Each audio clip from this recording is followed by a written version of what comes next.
Everyone, hope you all are safe and healthy and staying indoors these days. There's a very difficult period we are experiencing in our lives, and meanwhile let me come to the point. Our new academic schedule has been shared with you all, and what we find there that we will have our end semester examinations, and we have to finish the classes or whatever materials, whatever way we give you. Already have started sharing a lot of document, and as you all are master degree students, I feel that you are all going through it. We had stopped in marginal pricing, finding the fixed cost, average cost, and finding the marginal price, and that was the actually key to taxing people for different purposes. Coming to the documents which I had shared initially on congestion pricing, it also works on marginal price method, and then also on the property tax calculation. There also I had send you a 2-page document which also shows the present day unit area assessment method. Now coming to first the property tax methods and the other methods which are on decreasing block tariff, increasing block tariff, which I had discussed when I was doing the talking on the marginal price method. If you remember, we had discussed on water pricing and the telephone on the electric pricing. Even on telephone bills we had such kind of models, taking more on after a fixed number of calls. So these are all based on the marginal price method. Now as you all know the principle of it, let me come first to the property tax calculation. If I have shared you the document, so earlier it was the base area method, base unit area method, where areas were determined with a given value, and based on the square feet of the property, the tax was determined. But later on it was found that it is not a very transparent, rational or transparent way of taxing people, because many people have different criteria. There are many other criteria against which they are to be evaluated or maybe taxed.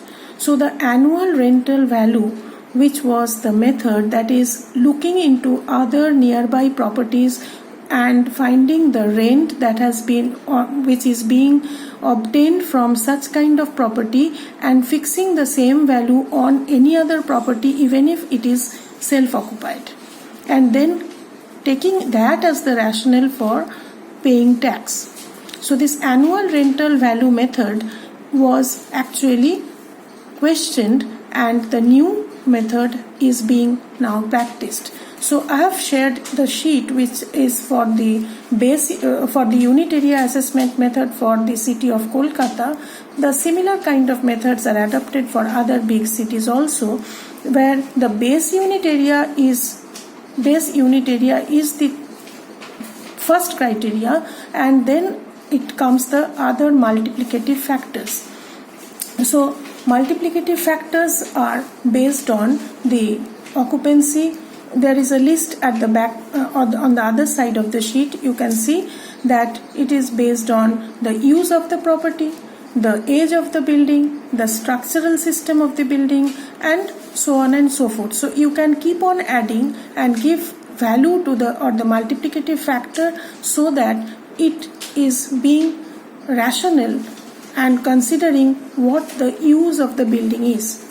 So first coming to the base unit, the first price, the entire city is divided into, for case of Kolkata, to A to G categories. So these categories are now again coming from based on the width of the abutting road, then on the facilities which they share, that is how far is school, how far is the hospital, the school, the community centers, even cinema halls, auditoriums, etc., kind of water supply, to that particular area, whether it is 24/7 or it is a timely supply, what kind of wastewater, solid waste management there it is, what kind of drains are there, like whether it is open drain or closed drain, whether there is open land or not, that is parks, playgrounds, etc.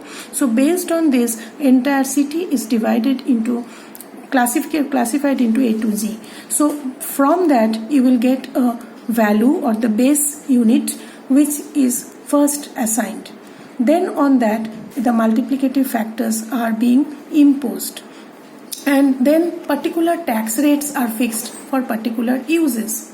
Now yes, coming to some removal of hardship etc., when there is a like the period we are passing through now, there is lot of losses, say for hotel sector, say for restaurant sectors, say for cinema halls. So they can always place that this is a hardship and please give us some rebate. So this kind of removal of hardship factors will also step in, which is the discretion of the corporation. That is, the people or the municipal authorities will look into it and look into whether it is justified or not, and they can get some rebate.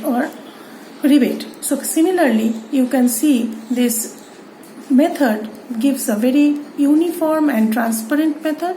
If you are having vacant land versus flats, so vacant land tax has to be different from that. But yes, vacant land need to pay something, because although there is no property, they should be taxed, because that land is actually lying idle and not giving return to the government.